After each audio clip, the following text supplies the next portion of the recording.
the site of some of the fiercest fighting in the last 7 months. Good morning. The day is the 29th day of March 2023. This is the great KBC and this is News Check. In this program, we make sure that we keep you abreast with all the latest happening in the country. Of course, the Azimio demos have formed a lot of discussions and even the president has weighed in on it, the AU and also stakeholders including the clergy and also NCIC. But away from that, that is a discussion that we'll be having a little bit later in this show. But away from that, the rains are here with us.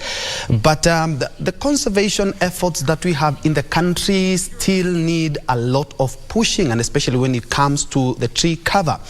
I'm informed that the forest cover in the country is still below 10%, but the tree cover, we are doing a little bit better at 12.3%. If you remember, during the Mashujaa Day celebrations last year, President William Ruto promised that he will endeavor to ensure that we have at least 15 billion trees in the next 10 years. It could be a little bit ambitious, but all the efforts that are being put into this is something that is achievable. That is a live discussion that we'll be having here this morning, and you can also weigh in on it via our social media platforms as we are live. My name is Bentro Njue, and Byron Abuli will be our sign language interpreter for this live program. And straight to the discussion, today we are joined by the Conservation Secretary in the Ministry of Environment, Alfred Gichu. Good morning and welcome to the program. Good morning. My pleasure to be here this morning. We've been a little minute, maybe 5 minutes ago, we were having a discussion on how the tree and forest cover are, and you're in the best position to tell us about that. But before you do that, kindly tell us what is your mandate as the Conservation Secretary in the Ministry of Environment? Thank you very much, Njue.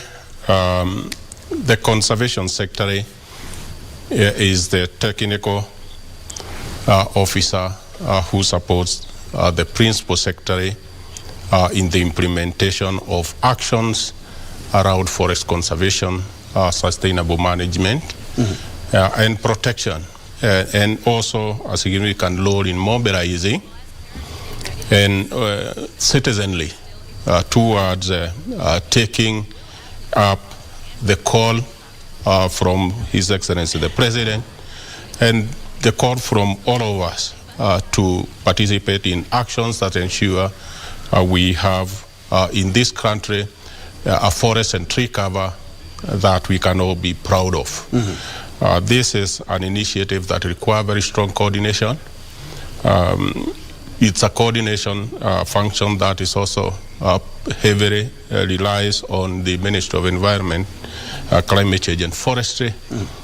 It's an ambitious program that calls for a lot of investment in seedling production and dissemination, and investment in restoration program across landscapes in this country. So the Conservation Secretary is the one who supports the Principal Secretary in realization of the national forest policy around forestry development in the country. So it's right to say that you're the go-to guy in this program, the ambitious President's program, to realize at least 15 billion trees in the next 10 years. Is it achievable? The go-to guy remains the Principal Secretary and the Cabinet Secretary for that matter, because they provide the overall policy support, you are the boots on the ground, implementation and oversight. Yes. But for the PS and the CS to achieve that, then it requires the technical support of some of us and a higher system to achieve the goals. 15 billion trees in the next 10 years could seem a little bit ambitious. Are we in line to do that based on the current situation that the country is also facing and the Horn of Africa is facing? 15 billion may seem ambitious when you look at it at the face value. But there's a number that can be achieved within the timeline that His Excellency the President has given us. It only requires every Kenyan, for example, to plant about 300 trees over the 10-year period. That then means about 30 trees per year, which definitely is not asking too much from us. 30 trees is something that I think a number of us achieve almost on an annual basis. But the achievement of the National Presidential Ambitious Program definitely requires ambition, it requires commitment, and it requires investment, sometimes in some innovative approaches that we have not tested in the past. And sure, and since the president declared that that mandate now firmly is in your docket, which is the Ministry of Environment, what are some of the programs that you have already initiated to actualize the 15 billion trees? We have a number of activities that have been rolled out since the presidential announcement during Mashujaa Day on the 15 billion. Definitely, for us to achieve that, we needed to invest in a strategy. In a strategy that is delivered through a consultation process. We have consulted stakeholders within the country. We have developed a national strategy that basically describes how we can achieve the presidential goal. That strategy has received cabinet approval, which then means that the strategy has made the standards for us to move forward to implementation. But the strategy also requires that we move. It's a strategy that calls for what we call a whole of government, whole of society approach. The number cannot be achieved with the government alone. We need, yes, the government, the ministry, departments, and agencies. We require the county governments to be active participants. We require the communities. We require the private sector. So we have invested heavily in a communication plan that shares amongst ourselves the number that we are talking about. We know what it will take to deliver the 15 billion. We need to invest heavily in the upfront activities, including a lot of seed correction, processing, and distribution, heavy investment in seedling production. So you may find that we have already provided support to Kenya Forestry Research Institute as the agency that is just with the responsibility for seed production, processing, and distribution, and we have expanded its capacity to provide these additional seed requirements. We are calling on, again, Kenya Forest Service as a major player in the forest sector to also invest additional and significant resources and energy towards seedling production. And this again is an area where we are inviting the county government, the NGO community, our development partners, the private sector and communities to come in and play their rightful role. We are calling it a shared responsibility. It's an initiative that seeks to address some of the problems that we're already seeing in the landscape. It's about addressing the problem of climate change. It's about addressing the problem of biodiversity losses. It's a problem of addressing the landscape degradation that we see everywhere. These are problems that are affecting the whole Kenyan population, and we want to see then a Kenyan population that responds adequately and appropriate towards providing a solution, as His Excellency the President has guided us. And still on that presidential decree, I remember after that, the president also directed all his CSs and all senior government officials, I'm quite sure you're also included in that bracket, that in every event that they attend, it will culminate into a tree planting exercise. Indeed, that is a good example, because even Kenyans will have that drive to plant trees, and especially now that we have the long rains with us. But we haven't seen that happen when we see the CSs and the other top government officials in events so far. Mr. Njue, I think we needed to invest in a program that delivers value at the end of the day.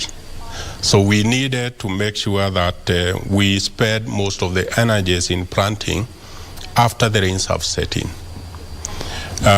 So you may not have seen a lot of activities in February and a lot of activities in the early part of March, but the activities are picking up with the onset of the rains. And we remain grateful to His Excellency, the President, for providing the direction in terms of how we can achieve the 15 billion innovative program. The instructions that he has already issued to the national government administrative officers, for example, to ensure that every activity that is coordinated by the chief and other provincial administrative officers is presented by a tree planting campaigns is an activity that will see us moving significantly forward towards achieving the goal. The additional instructions that all public officers, including principal secretaries and cabinet secretaries, should also precede their activities. The tree planting campaign is an additional action that will definitely strengthen the achievement of the initiative. And beyond there, we also have a president who is ahead of us in ensuring that we all walk the talk. We have the number with us, but we must be seen to participate in actions that drive the process forward. We need to see the chiefs invest in seedling production, as the president has already directed. We also have the ministries, departments, and agencies who are, as part of their performance contract, now required to embed the 30 trees per year delivery per person. So every officer who works in ministries, departments and agencies of the government should deliver the 30 trees minimum. There's no 30 trees maximum, it's a 30 trees minimum every year as part of this national effort. And we're coming out of a drought that has ravaged the Horn of Africa, the worst in 40 years. And the arid and semi-arid areas have actually had the worst. And there is an ambitious program I saw, planting trees in semi-arid regions using seed balls. I didn't quite wrap my head around it. Maybe you can try and explain exactly what happens in this, because this could be a game changer in the arid and semi-arid regions. Yeah, the special presidential program is also asking for ambition. There are some landscapes in this country that may not benefit from an investment in seedling production and seedling planting as we do it now, and especially some of the landscapes in the arid and semi-arid lands. But we are saying that these areas have also suffered immensely from land degradation activity. And we need to invest as part of this national effort in a restoration program. So if we are not able then to do tree planting as we traditionally do in other landscapes, then we need to go for innovation. And one of the programs that we want to embrace and roll out in those areas is what we call area seeding, where you broadcast seeds across a landscape, especially in the arid and semi-arid lands. They are pre-treated in a way that they may not be eaten by livestock, and they are also able to withstand through pre-treatment some of the harsh environmental conditions in that landscape until the rains come, and then they germinate, We know that some of those areas, the best tree species for the areas usually, when they establish, they are able to withstand the harsh environmental conditions they are in. So those are some of the technologies we want to bring on board. They are able to deliver results very, very fast because you can work with huge numbers. But then we are also saying that they need to be accompanied by science, in the sense that we want to make sure that what we are broadcasting are seeds that can germinate when the rains come. They are seeds that can that are suitable for the landscape, and seeds that can withstand some of the harsh environmental conditions that are prevalent in those areas. Yes, and we're talking about 15 billion trees, a minimum of 30 for every Kenyan every year. But there is also another question, the civic education, because even if you tell us if we are able to plant the 15 billion trees, we need the right trees, because there are some which will also compound the climate change situation that we are having in the country. Eucalyptus, for example. Civic education, we are telling Kenyans to plant trees, but we should plant the right trees. Yes, we should plant the right trees. And this is an area that the Ministry of Environment, Climate Change and Forestry, through its specialized agencies, has also invested in. We are saying it is not just about tree planting or tree growing, it is tree growing with a purpose. If you are growing trees for fruit trees, for food, provision of food, then let us then get the right fruit trees for that region. And we have, by the way, also embraced fruit trees as one of the candidate species for delivery of the presidential ambition. We have developed through the Kenya Forest Research Institute a document that we are calling site species matching document. So that document is able to guide Kenyans on what is the right species for the coast region, what species you need to go for if you want to do tree growing in the northern counties, in central, and it's very, very precise in terms of providing information on what you need to target. But more importantly is that you also have to tell us why you want to grow your trees.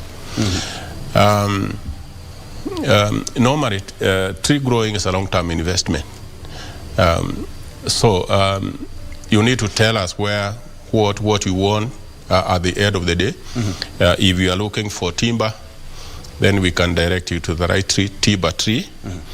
If you want firewood, we can give you the right firewood tree species.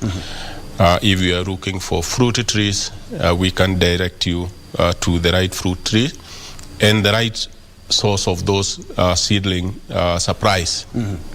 We are also registering our tree nurseries across the country to support stakeholder efforts in the tree growing. And you have talked about Brugga. Yes, it's a good species for us, but it may not be the right species for everywhere. We also have developed manuals that provide information on where you can grow it and where you cannot grow it. Yes, it is information that is extremely important so that we don't find ourselves in situations where we invest in tree growing for about 5 years. Then you find yourself in a situation where you have to go through a replacement program. So the Ministry of Environment, Climate Change and Forestry is investing in a program that makes sure that you have all this information up front to support decisions. Still on the information, yes. I'm looking at somebody who is watching us now. Yes. And he has somewhere a piece of land where he would like to plant trees. Where can he get this kind of information? And Makiu, maybe he's in Tana River, maybe he's in Wajir, maybe he's in Kiambu, maybe he's in Mombasa. The best source of information as we sit here today is still with some of the state agencies that we work with. If we want to establish a forest in an area, then we need to talk to the Kenya Forest Service offices nearest to you. The advantage with the Kenya Forest Service is that they have nationwide infrastructure. They have offices spread across the counties and sub-county level. And this information that we are talking about is available therein. The information, some of the information can also be accessed through the website of the ministry, the website of the State Department for Forestry, the website of Kenya Forest Service, the website of KEFRI, and other national agencies that we work very, very closely with, including the Kenya Water Towers Agency. So if you have these agencies that work under the Ministry of Environment, Climate Change and Forestry, this information can be availed. This information is free, and this information has been generated for Kenyans. And this is the best time to get that information. You've mentioned fuels, and looking at a country like Kenya and many other sub-Saharan African countries, we're looking at a situation where a lot of Kenyans and Africans use firewood. And there is a program, quite sure you have a program on biofuels forestry, which I'm quite sure could a little alleviate the pressure that we are having right now by cutting trees and using them as timber, and because of the high cost of fuel, high cost of gas? Thank you very much for that question. Yes, Kenyans are very, very heavily dependent on firewood as a source of energy.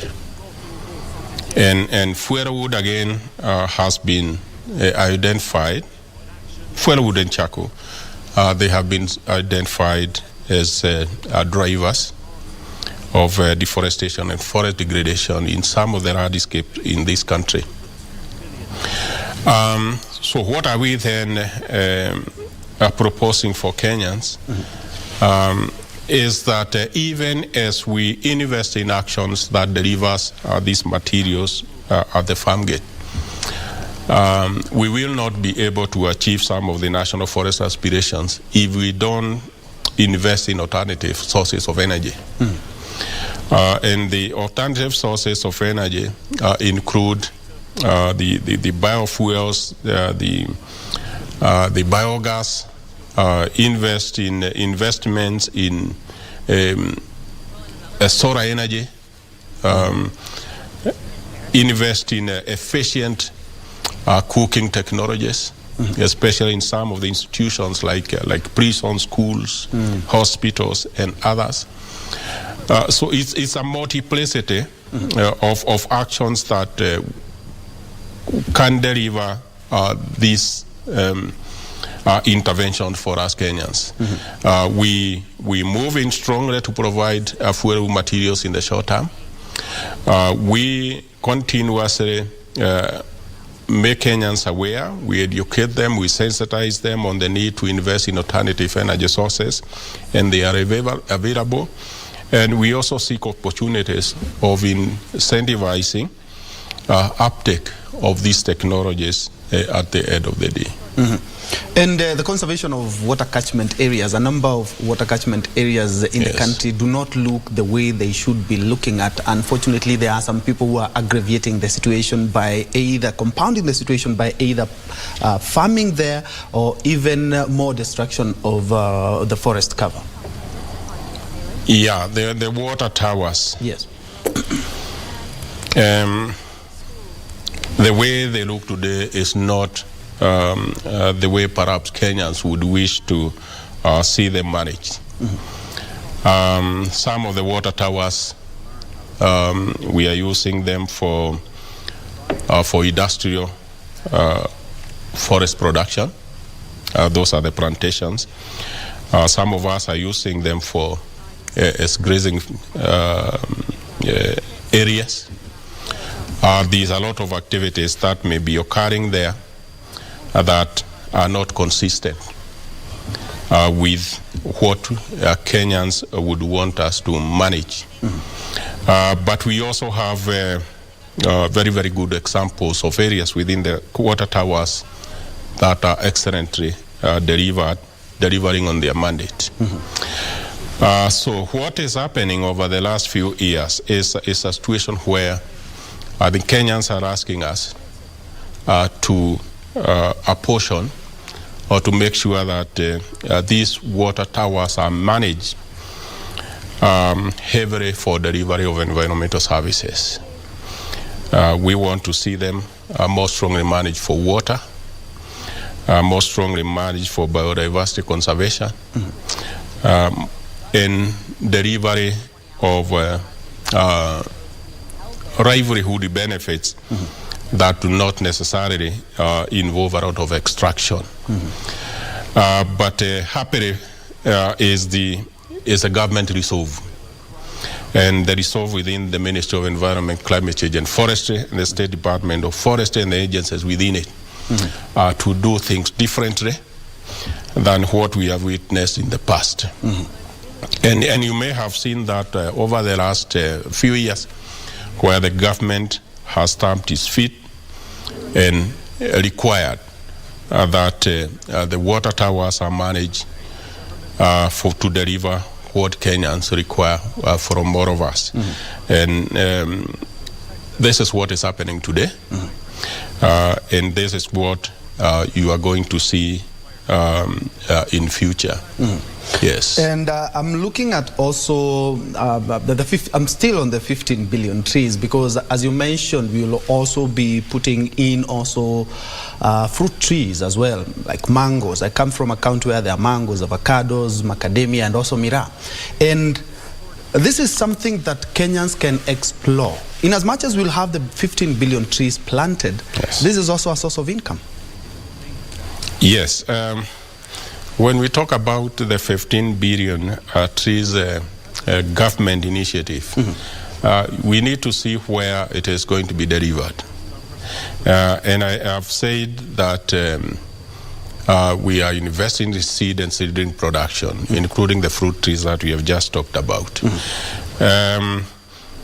But when we raise the seedlings and they achieve plantable size, then where are we going to plant them?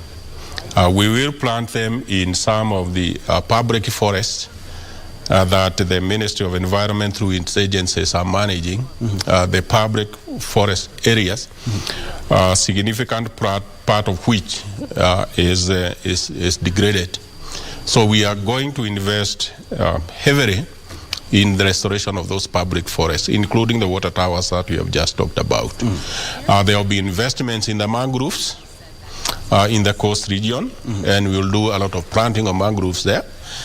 We are going to restore landscape in the arid and semi-arid lands that I've just talked about again. But we are also going to invest heavily in what we call agroforestry and commercial forestry initiatives. When we talk about agroforestry, then it means the major land use there is agriculture. But we want to go in heavily with what we call tree-based interventions. So that is where we are going to talk about the fruit trees, the avocado, the mango, the macadamia, and others, depending on the suitability for the various landscapes. This especially is the area that we want to heavily engage the farming community to deliver on an additional tree component within the landscape.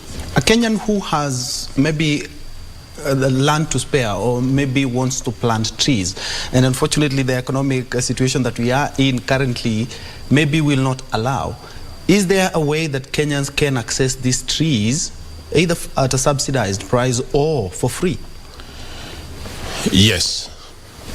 And the seedlings. Yes, the seedlings. The seedling production that are raised for planting by agencies within the Ministry of Environment, Climate Change and Forestry, and the State Department of Forest are heavily subsidized. And within that context, where opportunities then obtained for us to give out these materials free, we are doing it. But where the seedlings are raised by the private sector, whom we are also encouraging to take up the seedling production as a business enterprise, with those materials then we will have to go out at the price that the private sector then is requiring. But we are saying that as a government, we want to make sure that the seedling that we produce, and that seedling that we produce and they are ready for planting, should not go beyond that specific tree planting campaign before they find space on the ground. And the price of the seedling cannot be the reason why those seedlings were not planted. Yes. It's a good thing you mentioned the mangrove, because the mangrove forest, not only do they conserve the environment, and especially for the people in the coastal counties, yes, it's also a source of livelihood in terms of tourism. I remember around 2-3 months ago, we aired a story on how the mangroves have been desecrated in the coastal region. I would like to, for our coastal viewers who would like to know where the government is in terms of conservation of the mangrove at the coast. Now, as we speak here, Kenya has about 67,000 hectares of mangroves. That's the total area that we report, 67,000. And out of that, about 14,000 hectares can benefit from a restoration program. So basically what that means is that our mangroves have gone through a period of degradation that nobody can be proud of.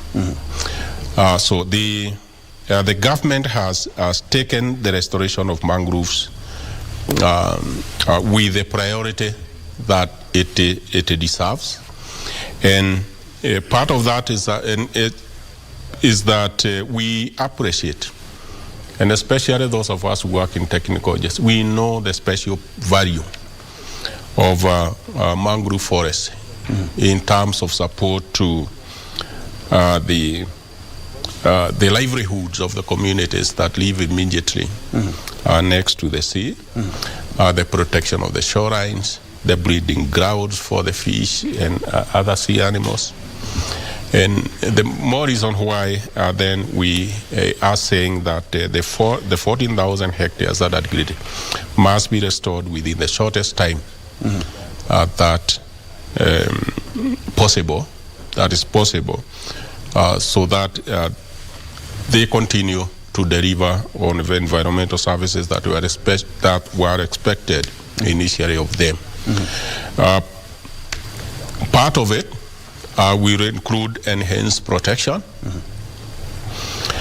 sustainable management and conservation, a restoration of the areas that have already been degraded, and we want to make sure that we deliver this together with the communities who know how to restore best, and who knows what benefits are likely to accrue from a mangrove landscape that is sustainably managed.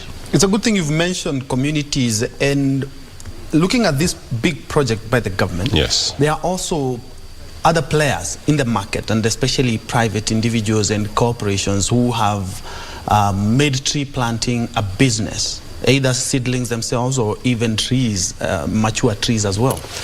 What partnership do you have? Because I'm quite sure these are the same people who are even easier to distribute these trees further than even the county governments or even the ministry can do, because they are right there where the communities are.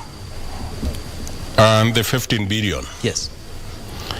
If you look at the strategy, which I'll be happy to share after this, is that we have put a lot of emphasis on the role of the community and the private sector, because we recognize that they hold a certain advantage in if we want to deliver this ambitious program from corner to corner. The government cannot achieve it alone.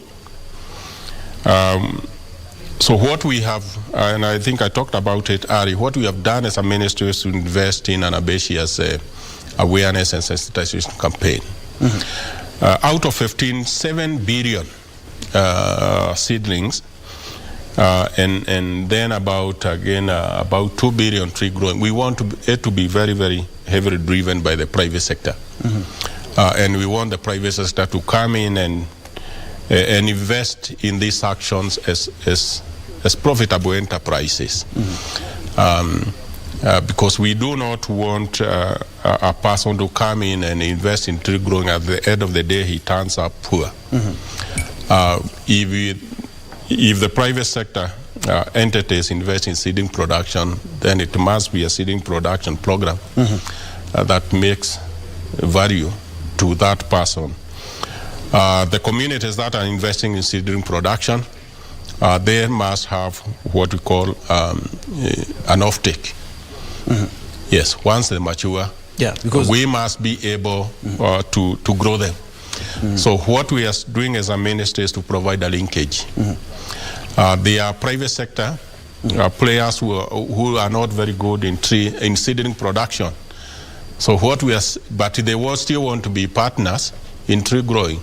So those private sector who want to participate in tree growing but they don't have seedlings to do that, we are directing them to the seedling sources. That again driven by the private sector, the communities at some point. Some of the seeding sources are raised by the agencies of the government. But we do not want at that point to be competitors. We don't want to compete. So what we are doing, we want to complement each other. Most of the seedlings that will be raised by the government agencies, for example, we'll be using them to restore most of the public areas. The national parks that Kenya Wildlife Service is managing, the degraded public forests that are managed by Kenya Forest Service, and other public areas that could be in the hands of other ministries, departments, and agencies. So we want to provide an opportunity for us to deliver on this presidential ambition in a way that complements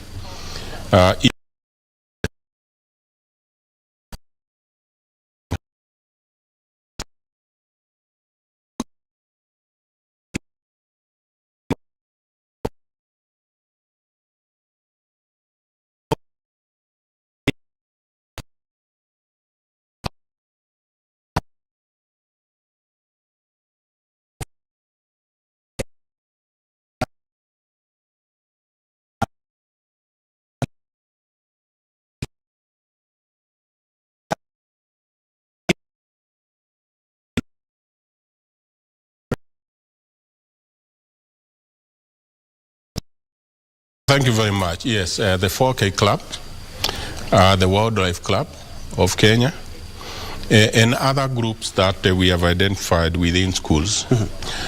The national strategy for 15 billion tree growing campaign has identified schools as a very, very important entry point for us to make sure that what we are investing in is sustainable. We want to work with the schools through the Ministry of Education and its agencies to inculcate that culture of tree growing within the children that we are raising today, knowing very well that tomorrow they will be assuming responsibilities for protection, continuous tree growing efforts. So what you find in the strategy is that the ministry has, for example, proposed a program where we are going to establish tree nurseries within the primary, secondary, tertiary institutions, and even universities. And beyond the nursery, tree nursery establishment, we also want to continuously engage with them in tree growing campaigns. And we have started, especially with those schools that have the basic infrastructure of water, of basic security, and others, so that those with some of those basic infrastructure can immediately invest in a tree growing campaign. The schools have land that we can also establish what we call woodlots. Some of them have extensive boundaries. And we are also using schools, by the way, because we know they are some of the heavy consumers of fuel wood in cooking. So if they can establish a wood fuel where they can establish some woodlots for fuel wood, it would be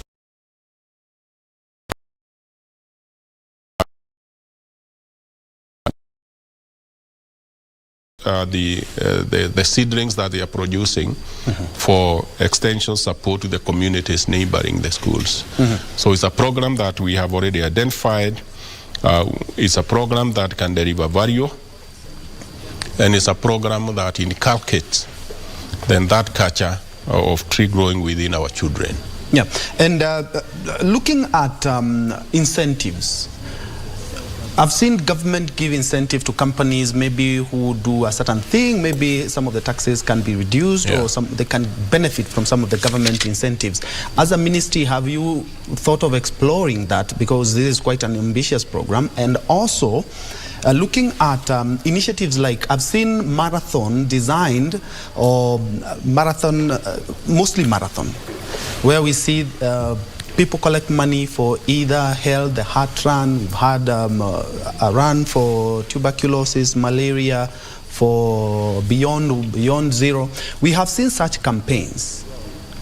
Do we have such campaigns, interesting campaigns for that matter? Yes, we in the ministry that can actually help us to conserve the environment and as well get the forest cover and the tree cover that we need. And you have been with us for the last, I think, 1 or 2 years. You may have witnessed that every year we have marathon around the restoration of Kaptagat Water Tower. We now have a marathon that is organized around the sustainable management and conservation of Kakamega Forest. We have a marathon around Mau. We have heard about the Dakaine marathon that is also targeted at the restoration of the Aberdare landscape. So we already have that, and we have taken that with knowledge that it can mobilize. But we are also thinking of other incentives that can support delivery of the tree growing campaign, and part of that will be sometimes to do with the identifying what we call ambassadors of change at the national, county, and even world level. And we identify as champions to drive actions in those areas. The ministry is also proposing the giving out of what we call certificate of green conduct.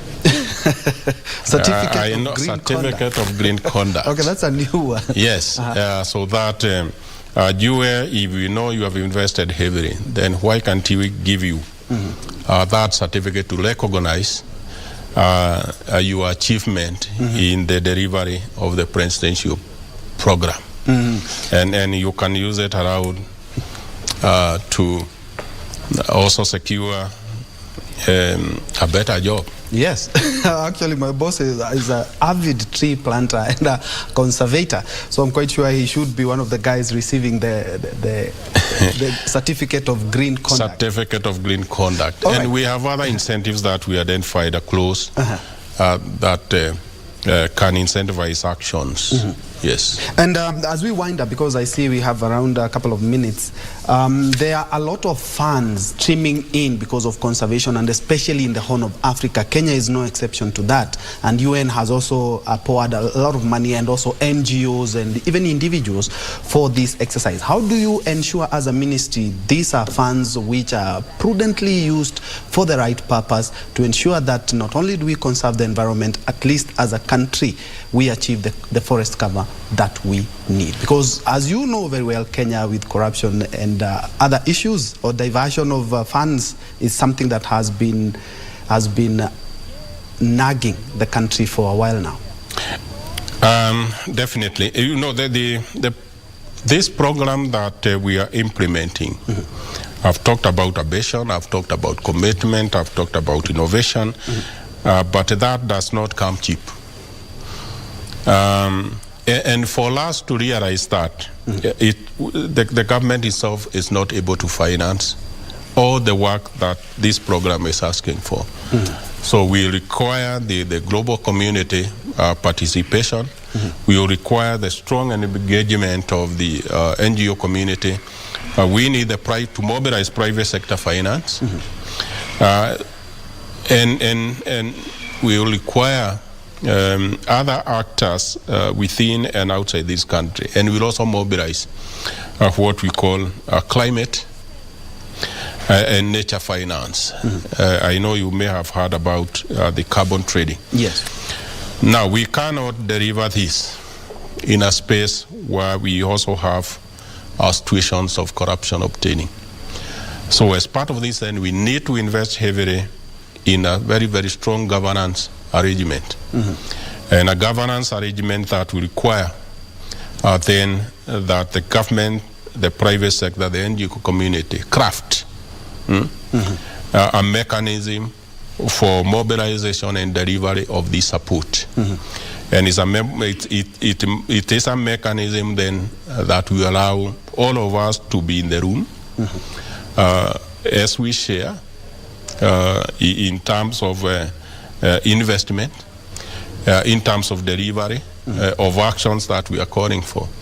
So basically then that investment in strong governance arrangement is going to address some of the issues that we have in the past associated with management of such big programs. Yes, and this is an area definitely that we have seized as a Minister of Environment, Climate Change and Forestry and the State Department to make sure that when we start on the right footing. It's not an investment that is going to end tomorrow.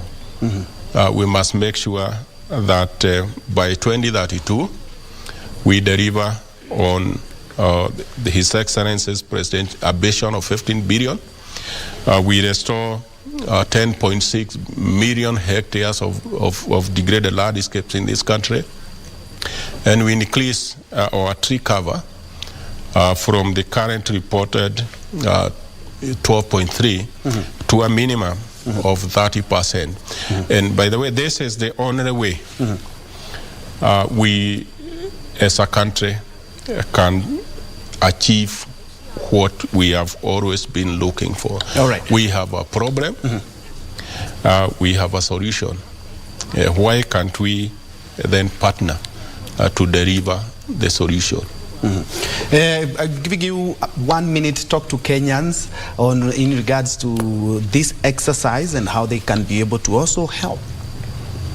Thank you very much. And dear Kenyans, now that the rains have set in, it is another excellent opportunity for us to invest in tree growing so that we can contribute to the national aspiration of raising our tree cover to 30% by 2032. This can only be delivered if all of us come out in a big way to grow the seedlings that are already in the landscape. The State Department for Forestry has mobilized, has within the institutions, the Kenya Forest Service, KEFRI, the private sector in this country, the NGO community, we have more than 60 million seedlings that require to be grown in the various landscapes. They are available to all of us. They will be planted between now and the end of May.